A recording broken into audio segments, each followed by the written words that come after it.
14-year-old Aiden Sean Fucci stood before Circuit Judge R. Lee Smith in the St. Johns County Courthouse in Florida on March 24, 2023, wearing a black suit and tie, his previously defiant smirk replaced by a blank expression as Judge Smith prepared to sentence him for the first-degree murder of 13-year-old Tristan Tyne Bailey, a classmate and friend whom Aiden had lured into secluded woods near his home on Mother's Day 2021 and stabbed 114 times in a frenzied attack that left Tristan with 49 defensive wounds on her hands, head, and arms as she fought desperately for her life, breaking the tip off the knife blade with her bare hands as she tried to stop Aiden from killing her, ultimately dying from massive blood loss and trauma after screaming for help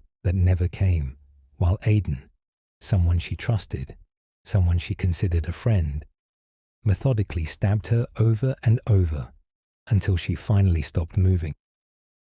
Before we continue with this disturbing case, please subscribe to our channel if you haven't already, and let us know in the comments where you're watching from. Your support is what allows us to continue bringing these important stories to light. For the 22 months between Tristan's murder on May 9, 2021, and Aiden's sentencing in March 2023, investigators, prosecutors, the traumatized St. Johns County community, and Tristan's devastated family tried to understand how a 14-year-old boy could commit such unspeakable brutality against a girl he knew, a classmate he had gone to school with for years, someone who trusted him enough to walk into the woods with him at 1 a.m. on what should have been a safe night in their quiet suburban neighborhood. The evidence that emerged during the investigation painted a disturbing portrait of a teenager who had become obsessed with murder and violence, who had told multiple friends in the weeks before Tristan's death that he wanted to kill someone just to see what it would feel like and to watch them bleed out, who had nicknamed his knife Poker and carried it everywhere looking for an opportunity to use it, and who showed absolutely no remorse after murdering Tristan, instead taking selfies in the back of a police car, posting on Snapchat asking if anyone had seen Tristan while he knew her body was lying in the woods where he had left it, and telling investigators with a shrug that the attack just happened, as if he had no control over stabbing someone 114 times. Most chilling of all were the statements Aiden made to friends and even to investigators that revealed his mindset. Aiden had told his best friend weeks before the murder that he wanted to kill someone to see what it felt like.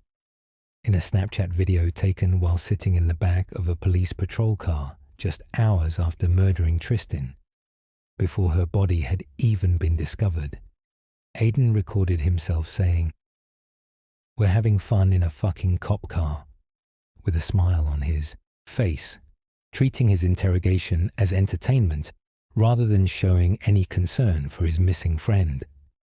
And when confronted with evidence during police interviews, Aiden showed a disturbing lack of emotional response, appearing more annoyed at being caught than remorseful about taking a human life.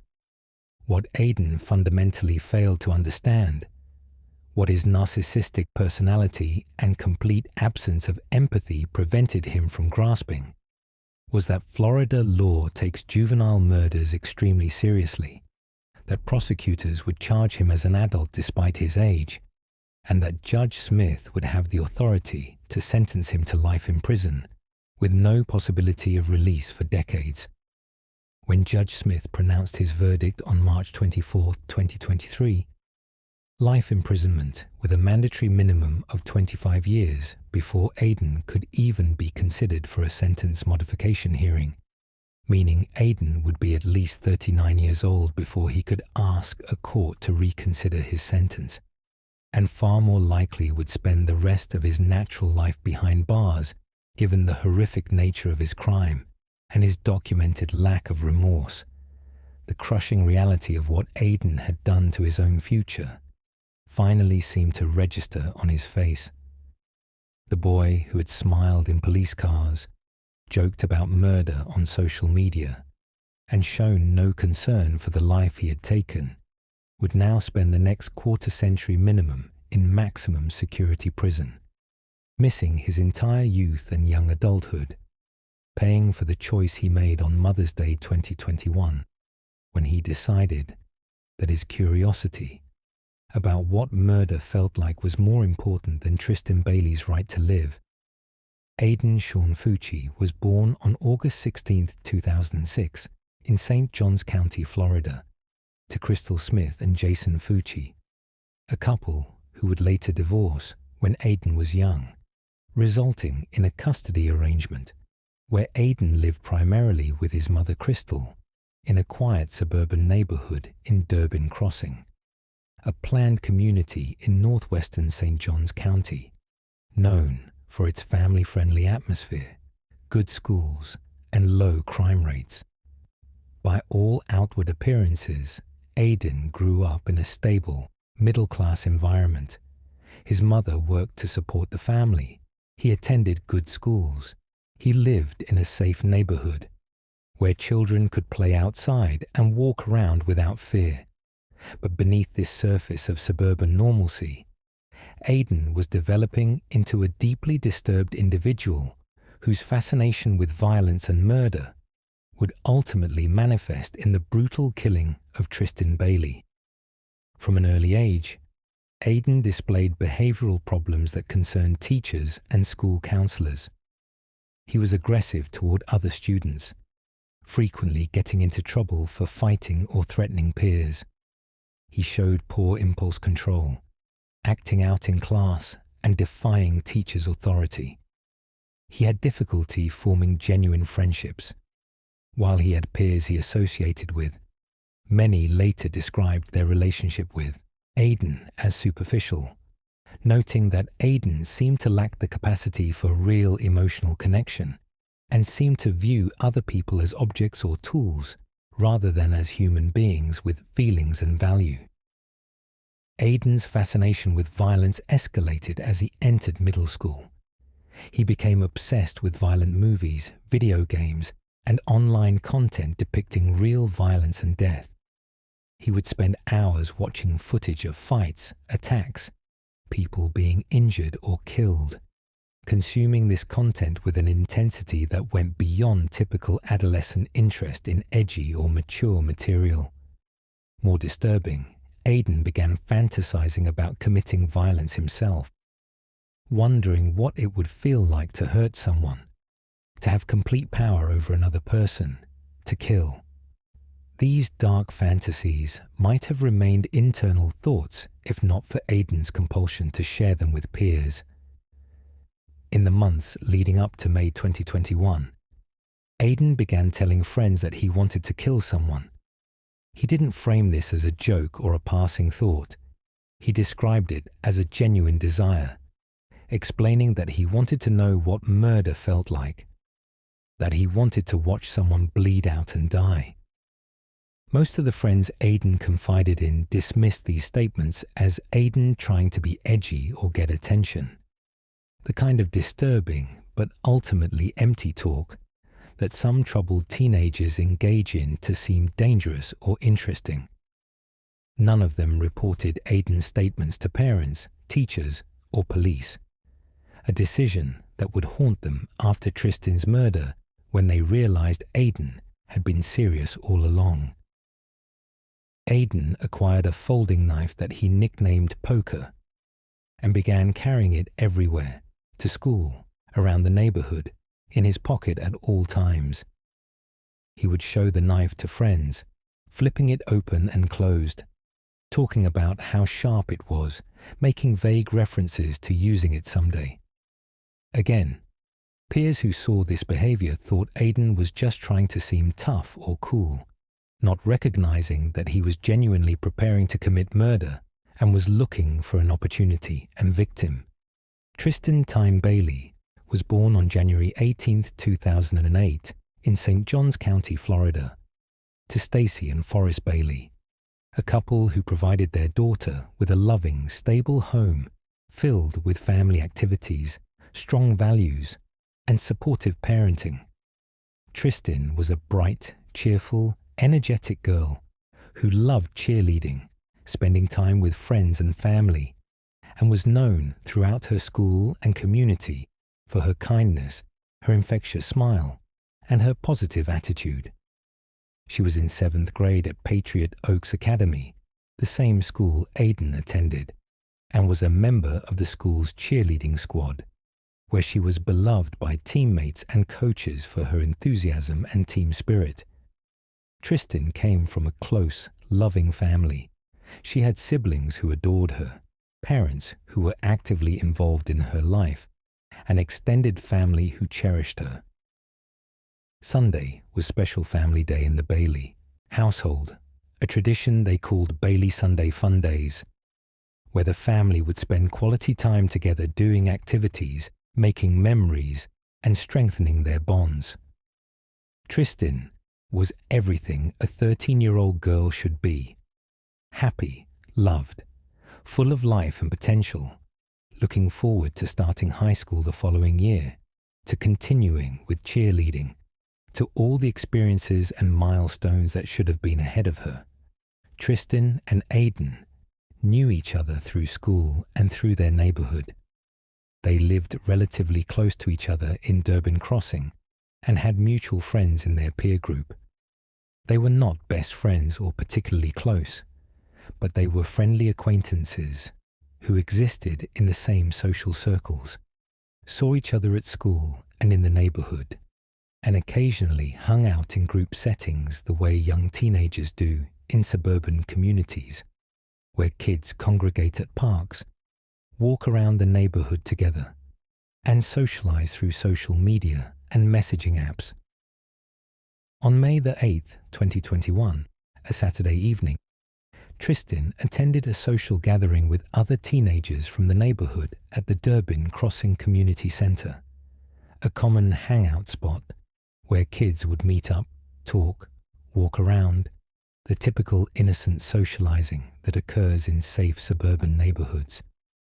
Aiden was also at this gathering, and at some point during the evening, Aiden and Tristan walked off together, leaving the larger group. Other teens who were present later told investigators they didn't think anything of it. Tristan and Aiden were walking and talking. Nothing seemed wrong or concerning, just two classmates hanging out together. What no one except Aiden knew was that he had brought his knife with him that evening, that he had been planning for weeks or months to kill someone, and that he had identified Tristan as his victim that night, whether because she was available and willing to go off alone with him because she trusted him, or because of some other calculation in Aiden's disturbed mind. Only Aiden knows for certain.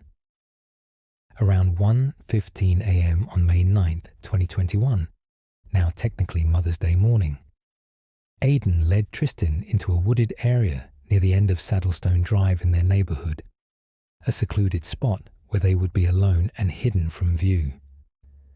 What happened in those woods in the early morning hours of May 9th, 2021, was one of the most brutal murders in St. Johns County history.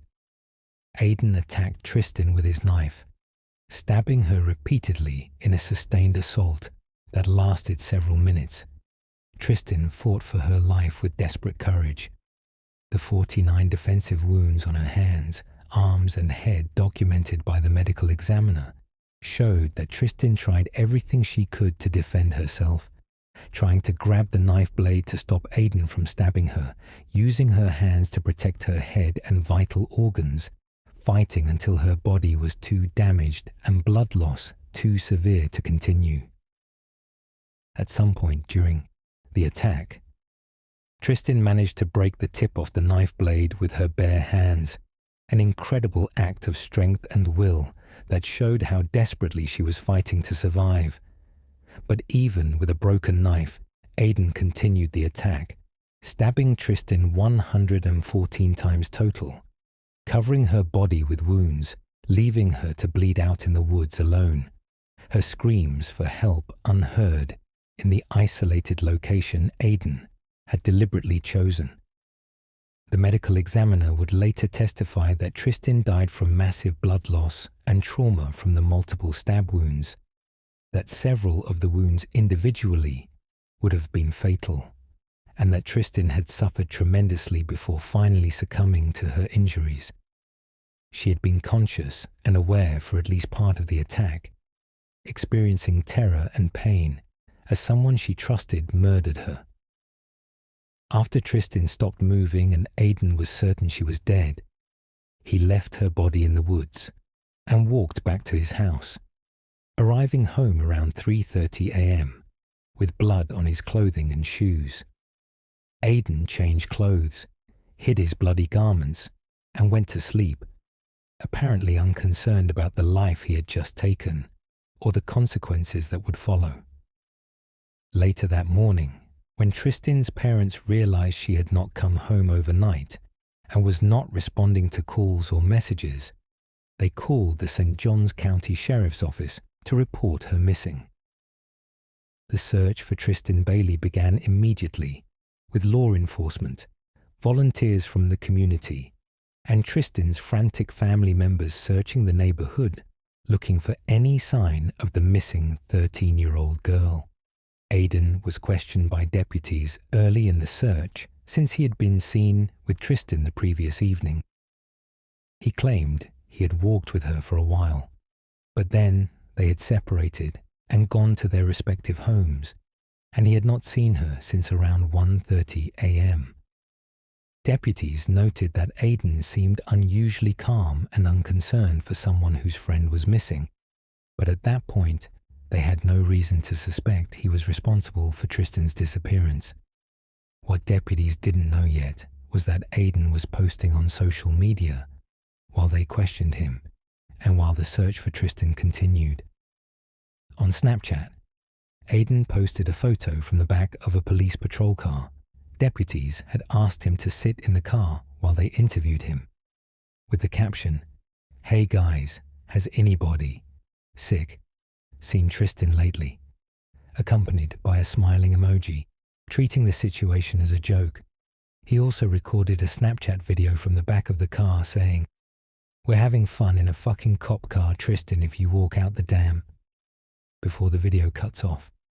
These posts, which would later be recovered by investigators and presented as evidence of Aiden's callous lack of remorse, showed that even as Tristan's body lay dead in the woods and her family desperately searched for her, Aiden was laughing and joking about the situation, more entertained than concerned. At approximately 6 p.m. on May 9, 2021, about 17 hours after Aiden had murdered Tristan, a search team found her body in the wooded area near the end of Saddlestone Drive. The scene was horrific.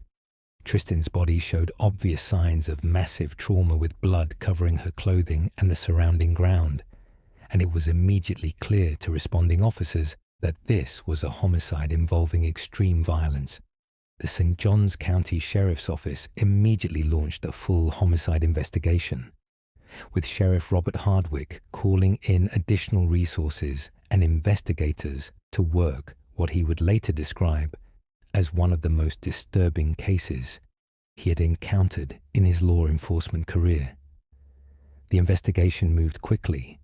Surveillance video from neighborhood security cameras was collected and analyzed, showing Aiden and Tristan walking together into the area where her body was found around 1:15 a.m. and showing only Aiden walking back out alone around 3:30 a.m.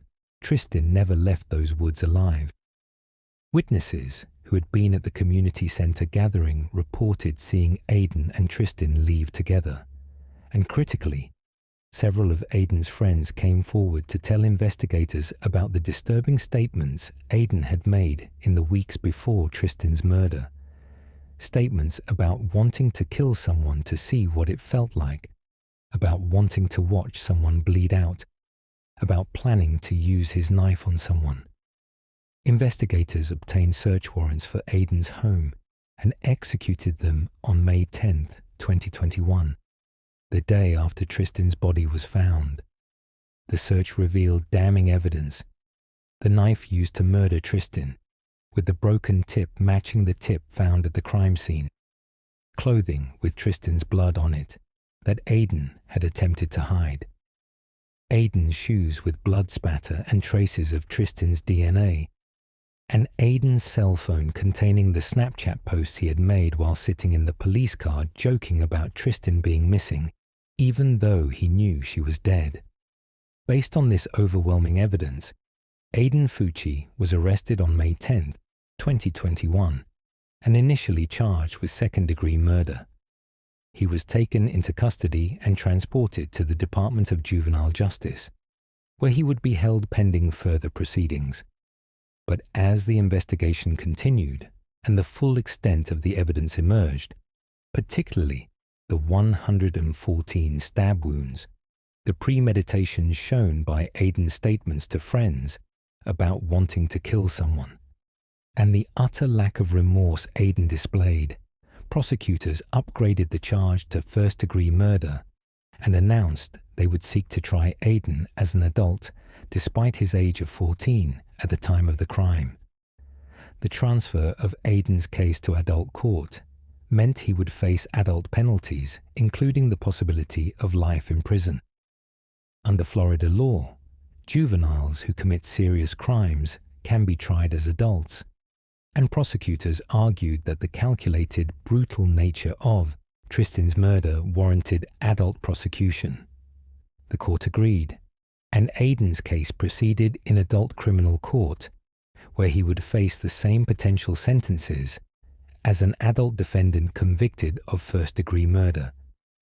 As Aiden's case moved through the legal system over the next 22 months, the St. Johns County community and Tristan's family struggled to cope with the loss and trauma.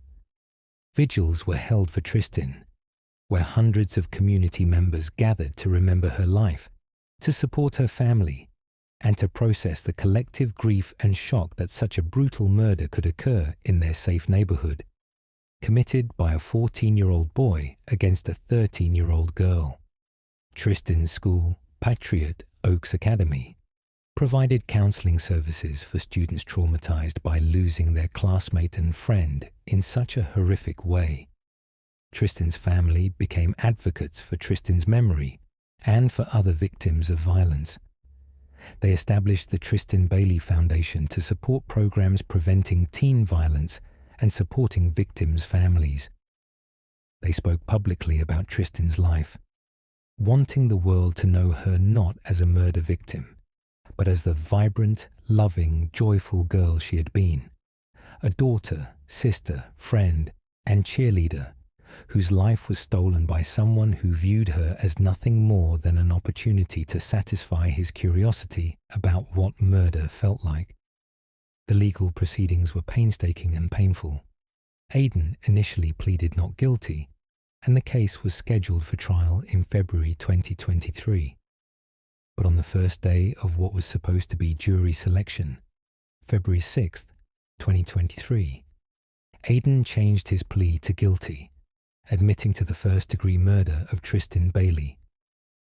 Legal experts speculated that Aiden's attorneys had convinced him to plead guilty rather than go to trial because the evidence against him was so overwhelming. The surveillance video, the forensic evidence, the witness testimony about his premeditation, his own Snapchat posts, that conviction was virtually certain, and pleading guilty might result in a more lenient sentence than forcing Tristan's family to endure a trial. The guilty plea meant the case moved directly to sentencing, scheduled for March 24, 2023. The sentencing hearing would determine whether Aiden would receive a life sentence or a term of years, and if a life sentence, when he might be eligible for a sentence review hearing. Florida law for juvenile offenders convicted of first-degree murder requires a mandatory minimum review hearing after 25 years, at which point the court can consider whether to modify the sentence based on demonstrated rehabilitation but the initial sentence can be life in prison. The sentencing hearing began with victim impact statements from Tristan's family, and these statements were among the most emotionally powerful moments in the entire case. Tristan's mother, Stacey Bailey, took the stand first to address the court and Aiden about what his actions had taken from her family. "My daughter Tristan was 13 years old," Stacey said, her voice breaking with emotion as she held back tears. "She was a beautiful, kind, loving girl who brought joy to everyone who knew her. She loved cheerleading. She loved her family. She loved life. She had everything ahead of her: high school, college, a career, a family of her own someday. All of that was stolen from her by Aiden Fucci, someone she trusted, someone she thought was her friend." Stacey described the moment she learned Tristan was missing, the desperate hours of searching and praying for her safe return, and the devastating moment when sheriff's deputies came to her door to tell her that Tristan had been found dead, murdered in the most brutal way imaginable. "No parent should ever have to hear that their child has been stabbed 114 times, Stacey said. 114 times. I can't even comprehend that level of violence, that level of evil. My baby fought for her life. She fought so hard. The 49 defensive wounds showed that she was trying to stop him, trying to survive. But he kept stabbing her. He didn't stop when she begged him to stop. He didn't stop when she was bleeding and dying. He just kept stabbing her until she was dead." Stacey looked directly at Aiden, who sat at the defense table staring down at his hands, and continued, "You took my daughter from me. You took her from her father, her siblings, her grandparents, her friends, her cheer team, her community. You destroyed our lives. And for what? Because you wanted to know what it felt like to kill someone. Because you were curious. My daughter's life was not yours to take. She was a human being with hopes and dreams and people who loved her.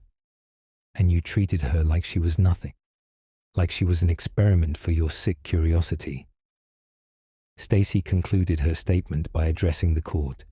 "Your Honor, I am asking you to sentence Aiden Fucci to life in prison. He should never walk free. He is a danger to society, and he has shown absolutely no remorse for what he did. He joked about Tristan being missing while her body was lying in the woods where he left her. He smiled in police cars. He has never apologized to our family or shown any genuine understanding of the magnitude of what he did. Please, Your Honor, ensure that he never has the opportunity to hurt anyone else ever again." Tristan's father, Forrest Bailey, also delivered a victim impact statement describing the pain of losing his daughter and the impact Tristan's murder had on their entire family. He spoke about Tristan's siblings who had lost their sister and who struggled with trauma, fear, and grief in the aftermath of her death. He described the Bailey Sunday Fun Days that had been a beloved family tradition and how those joyful family times had been destroyed by Aiden's actions, leaving the family unable to experience normal happiness without the shadow of Tristan's absence hanging over them. Tristan's older brother Tristan also addressed the court, speaking about losing his little sister and the permanent hole in his life and his family that Tristan's death had created. "Tristan was my little sister," Tristan said, fighting back tears. "I was supposed to protect her, to watch out for her, but I couldn't protect her from Aiden Fucci. None of us could because she trusted him. She thought he was her friend. She never imagined that someone she knew, someone her age, could do something so evil to her. I have to live with the guilt of not being able to save her, even though I know there was nothing I could have done. And I have to live knowing that the person who killed my sister is still alive while she's gone forever." Other family members and friends delivered statements describing Tristan's impact on their lives, the joy and light she had brought to the world, and the devastating loss her murder represented not just for her immediate family, but for the entire community that had known and loved her. After the victim impact statements, the prosecution presented their sentencing recommendation. Assistant State Attorney Larissa argued that Aiden Fucci should be sentenced to life in prison and should serve the maximum time allowed before any sentence review hearing. "Your Honor," Larissa said, "this was not an impulsive act by a troubled teenager who made a terrible mistake in a moment of poor judgment. This was a planned, calculated, brutal murder. Aiden Fucci told multiple people before Tristan's death that he wanted to kill someone. He carried a knife that he nicknamed Poker and waited for an opportunity. When Tristan trusted him enough to walk into the woods with him, he saw his opportunity and he took it. He stabbed her 114 times. He watched her fight for her life, and he kept stabbing. He left her bleeding and dying alone in the woods. And after he murdered her, he showed no remorse. He joked about it. He smiled in police cars. He posted on social media making light of the situation." Larissa continued, "The defense will argue that Aiden Fucci was only 14 years old, and that his brain was not fully developed, and that he deserves a chance at rehabilitation someday. But the evidence shows that Aiden Fucci is a dangerous individual who lacks the capacity for empathy and remorse that would be necessary for rehabilitation. He killed Tristan Bailey because he was curious about what murder felt like. That is not immaturity or poor judgment. That is a fundamental lack of humanity. The protection of society and the interests of justice require that Aiden Fucci spend the rest of his life in prison." The defense, led by public defenders Rosemary Peoples and Joshua Mosley, faced an almost impossible task. They could not minimize the horror of what Aiden had done. The evidence was too clear, the brutality too extreme. Instead, they focused on Aiden's age and Florida law, requiring consideration of youth as a mitigating factor in sentencing. They argued that while Aiden's crime was heinous and he clearly needed to be incarcerated for a very long time, sentencing a 14-year-old to die in prison without any realistic hope of eventual release violated principles of juvenile justice and ignored the capacity for change and rehabilitation that exists in young offenders. Defense attorney Peoples told the court, "Your Honor, what Aiden Fucci did to Tristan Bailey was terrible. It was evil. It destroyed a beautiful young girl's life and devastated her family. There is nothing we can say that diminishes the magnitude of this crime. But Aiden Fucci was 14 years old when this happened. Florida law requires the court to consider youth as a mitigating factor. Research on adolescent brain development shows that teenagers' brains, particularly in areas governing impulse control, understanding consequences, and empathy, are not fully developed. This doesn't excuse what Aiden did, but it does mean that he has greater capacity for change than an adult who commits the same crime." Peoples argued for a sentence that would allow Aiden to have his sentence reviewed after 25 years and potentially modified if he could demonstrate genuine rehabilitation, transformation, and remorse after decades of incarceration and maturation. "We are not asking for leniency," Peoples said. "We are asking for a sentence that recognizes Aiden's youth and preserves some hope, however distant, that if he can change and demonstrate genuine remorse and rehabilitation over many decades, he might someday have a chance at freedom. That is what the law requires, and that is what we ask the court to consider."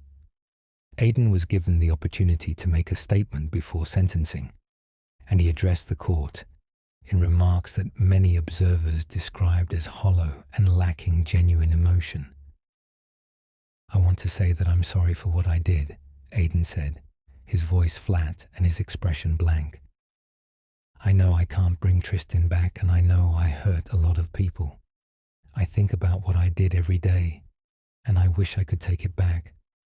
I'm sorry to Tristan's family for the pain I caused them."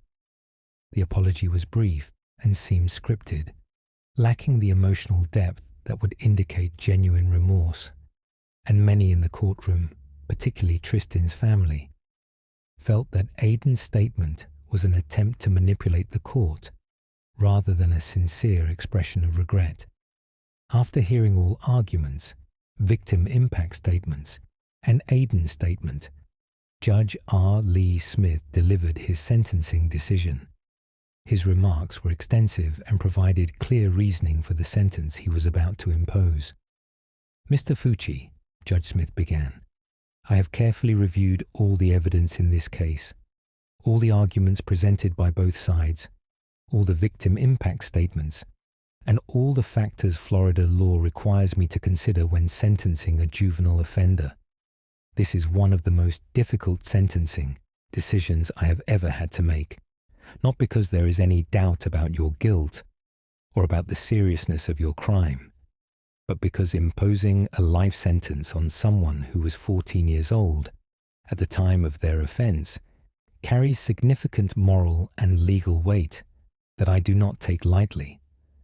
Judge Smith continued, "That said, the facts of this case are among the most disturbing I have encountered in my career on the bench. You did not kill Tristan Bailey in a moment of rage or panic. You did not kill her accidentally or in self-defense. You planned to kill someone. You told multiple people about your desire to kill. You carried a knife you nicknamed Poker for that purpose. And when you found Tristan alone and vulnerable, you executed your plan. You lured her into a secluded area where she could not escape. You stabbed her 114 times. She fought for her life. She fought so hard that she broke the tip off your knife with her bare hands trying to stop you. But you did not stop. You continued stabbing her until she died." Judge Smith's voice became firmer as he described Aidan's behavior after the murder. "And after you killed Tristan, you showed no remorse. You took selfies in a police car and posted them on social media. You joked about Tristan being missing, even though you knew she was dead in the woods where you left her. You told friends you wanted to kill someone to see what it felt like. These facts demonstrate a level of callousness and lack of empathy that is deeply disturbing in anyone, but particularly shocking in someone so young." Judge Smith addressed the defense arguments about youth and rehabilitation. "The defense has argued that your youth requires this court to preserve hope for eventual rehabilitation. I have considered that argument carefully, but I have also considered expert testimony and evidence suggesting you lack the capacity for genuine empathy and remorse that would be necessary for rehabilitation to succeed. Tristan Bailey trusted you. She walked into the woods with you because she thought you were her friend, and you stabbed her 114 times and watched her die. That is not immaturity. That is not poor judgment. That is evil." Judge Smith then pronounced his sentence. "It is therefore the sentence of this court that you be committed to the Florida Department of Corrections for the rest of your natural life for the first-degree murder of Tristan Bailey. Under Florida law, because you were 14 years old at the time of the offense, you are entitled to a sentence review hearing after 25 years, at which time the court can consider whether your sentence should be modified based on demonstrated rehabilitation. But I want to be clear. That review hearing is not automatic release. It is an opportunity for the court to assess whether you have changed, whether you have developed genuine remorse, whether you pose a continued danger to society. Given the nature of your crime and your documented lack of empathy, I believe it is highly unlikely you will ever be released from prison." As Judge Smith finished pronouncing the life sentence, the crushing weight of those words finally seemed to penetrate Aidan's defenses. Throughout much of the proceedings, Aidan had maintained a blank, emotionless expression, showing little visible reaction to the testimony or arguments. But as the reality of spending the rest of his life in prison, at least the next 25 years with no possibility of release, and likely far longer or even forever, sank in, Aidan's composure cracked. His eyes filled with tears, his shoulders slumped, his hands trembled. For the first time since Tristan's murder, Aidan appeared to grasp the magnitude of what he had done to Tristan, to her family, and to his own life. Tristan's family members in the courtroom gallery wept, some with relief that justice had been served, and Aidan would never be free to hurt anyone else. Some with renewed grief at the permanent reality that no sentence could bring Tristan back or undo the trauma her murder had caused. Several family members embraced, supporting each other through the emotional weight of this final chapter of the legal proceedings. As bailiffs moved to escort Aidan from the courtroom to begin his life sentence, Aidan looked back one final time at his mother Crystal, who sat in the gallery with tears streaming down her face. The relationship between Aidan and his mother was complicated. Crystal had initially tried to help Aidan by washing his jeans that had Tristan's blood on them, an act that led to her own arrest and charges for tampering with evidence, charges she later pleaded guilty to and served probation for. But in that final moment, Crystal was simply a mother watching her son be taken away to spend likely the rest of his life in prison, and the pain on both their faces was evident despite everything that had transpired. Aidan was led away through the door that would take him first to a juvenile facility, where he would be held until his 18th birthday, and then to adult maximum security prison, where he would remain for decades or possibly forever, paying for the choice he made on Mother's Day 2021, when he decided that his curiosity about what murder felt like was more important than Tristan Bailey's life. As of December 2025, Aidan Fucci remains incarcerated in the Florida Department of Corrections, currently 19 years old, and having spent 4.5 years in custody since his arrest in May 2021. When he turned 18 in August 2024, he was transferred from juvenile detention to adult prison, where he is serving his life sentence. Aidan will not be eligible for his sentence review hearing until 2046, when he will be 39 years old, having served 25 years for Tristan's murder. At that hearing, a court will review his institutional record, any evidence of rehabilitation, psychological evaluations, and input from Tristan's family before deciding whether to modify his sentence or require him to continue serving life in prison. Given the brutal nature of Tristan's murder, 114 stab wounds, clear premeditation, complete lack of remorse, and Aidan's documented lack of empathy and concerning personality traits, legal experts believe it is highly unlikely he will ever be released from prison. Even if the 2046 review hearing results in some modification of his sentence, he would still face many additional decades of incarceration, meaning Aidan will almost certainly spend the rest of his life behind bars, dying in prison decades from now, having never experienced adult freedom. The aftermath of Tristan Bailey's murder has left permanent scars on the St. Johns County community, and particularly on Tristan's family. The Bailey family continues to honor Tristan's memory through the Tristan Bailey Foundation, which supports programs preventing teen violence, promoting mental health awareness, and providing support for families affected by violent crime. They have worked to keep Tristan's name and memory alive, wanting the world to remember her not as a murder victim, but as the vibrant, joyful, loving girl she was. The community of Durbin Crossing, once considered one of the safest neighborhoods in St. Johns County, where parents felt comfortable letting their teenagers walk around at night, was shattered by the reality that such brutal violence could occur in their midst, committed by a neighbor boy against a neighbor girl.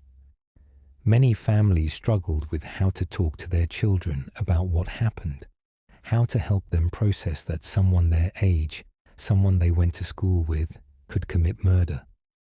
Mental health services were provided through schools and community organizations to help young people cope with the trauma of losing a classmate and friend in such a horrific way. The case sparked broader conversations about recognizing warning signs in troubled youth and intervening before violent fantasies become violent actions. In retrospect, Aiden had displayed numerous red flags. His statements to friends about wanting to kill someone, his fascination with violence, his carrying of a knife, his lack of genuine emotional connections. But these warning signs were dismissed or not reported, partly because teenagers are often uncomfortable reporting peers to authorities, partly because adults in Aiden's life apparently didn't recognize how serious his issues were. Child psychologists and violence prevention experts used Aiden's case as an example of why it's crucial to take seriously when young people make statements about wanting to hurt others, even if those statements seem like attempts to be edgy or get attention. The case also renewed debate about trying juvenile offenders as adults and imposing life sentences on teenagers. Juvenile justice advocates argued that sentencing a 14-year-old to die in prison violates principles of age-appropriate sentencing and ignores research showing that even seriously violent juvenile offenders can change as their brains mature. They pointed out that the Aiden Fucci, who committed murder at age 14, is neurologically and developmentally very different from who he might be at 39, after 25 years of incarceration and brain maturation. But victims' rights advocates and prosecutors defended the life sentence as appropriate and necessary, given the calculated brutality of Tristan's murder and Aiden's documented lack of remorse. Aiden Fucci stabbed Tristan Bailey 114 times. One victim's advocate said, "He told friends beforehand that he wanted to kill someone to see what it felt like. He showed no mercy when she fought for her life. He joked about her death afterward. The fact that he was 14 doesn't change what he did or make him less dangerous. The life sentence protects society and ensures that if Aiden is ever released, it will only be after decades of demonstrated change that proves he's no longer a threat." The case has been extensively studied by forensic psychologists and criminologists interested in understanding how a 14-year-old develops the capacity for such brutal, premeditated violence. Analysis of Aiden's case identified several factors that may have contributed to his trajectory. Possible underlying personality disorders including antisocial traits and lack of empathy, exposure to violent content that may have desensitized him to violence and death, peer relationships that reinforced rather than discouraged his violent fantasies, and lack of adequate mental health intervention when warning signs emerged. The question of whether Aiden Fucci will ever develop genuine remorse and rehabilitation remains open. The 14-year-old who murdered Tristan Bailey in 2021 will not be the same person as the 39-year-old who faces a sentence review hearing in 2046. Research on brain development and human psychology suggests that Aiden's personality and behavior may change substantially over 25 years of incarceration, particularly if he receives mental health treatment and education. It's possible, though experts say unlikely given his diagnosed antisocial traits, that by his late 30s, Aiden will have developed genuine empathy and remorse for killing Tristan, and will have transformed into someone very different from the cold, callous teenager captured on surveillance video leading his victim into the woods where he would murder her. But it's also possible that Aidan will remain fundamentally unchanged, that he will continue to lack genuine empathy, that his apparent remorse at sentencing and any future expressions of regret will be calculated attempts to manipulate authorities rather than sincere transformation. Only time and careful psychological evaluation over many years will reveal which path Aidan's life takes. What is certain is that Tristan Tyne Bailey deserved to live. She deserved to finish middle school, to attend high school, to continue cheerleading, to experience first loves and heartbreaks and all the joys and challenges of adolescence and young adulthood. She deserved to graduate, to go to college, to build a career and family, to live a full, long life surrounded by people who loved her. Instead, her life was stolen at age 13 by someone she trusted, someone who viewed her not as a human being, but as an opportunity to satisfy his curiosity about what murder felt like. And what is also certain is that Aidan Fuchi's decision to murder Tristan Bailey destroyed not only her life but his own. The boy who thought it would be fun to kill someone, who joked in police cars and on social media, who showed no concern for the life he had taken. That boy received a crushing verdict from Judge R. Lee Smith.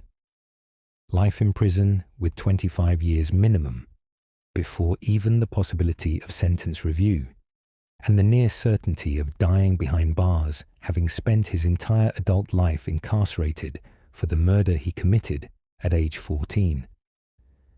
The case stands as a stark warning about the permanent, irreversible consequences of violence. When Aidan Fuchi led Tristan Bailey into the woods on Mother's Day 2021, he set in motion events that ended her life and destroyed his own. He will spend at least the next 21 years in maximum security prison, his entire 20s and well into his 30s, and likely far longer, possibly the rest of his life, paying for those few minutes of violence driven by nothing more than curiosity about what it would feel like to kill someone. As Judge Smith said in his sentencing remarks, Tristan Bailey trusted you. She walked into the woods with you because she thought you were her friend, and you stabbed her 114 times and watched her die. That is not immaturity. That is not poor judgment. That is evil. And for that evil, Aidan Fuchi received justice. Not justice that can bring Tristan back or heal her family's wounds, but justice that ensures he will never have the opportunity to hurt anyone else ever again.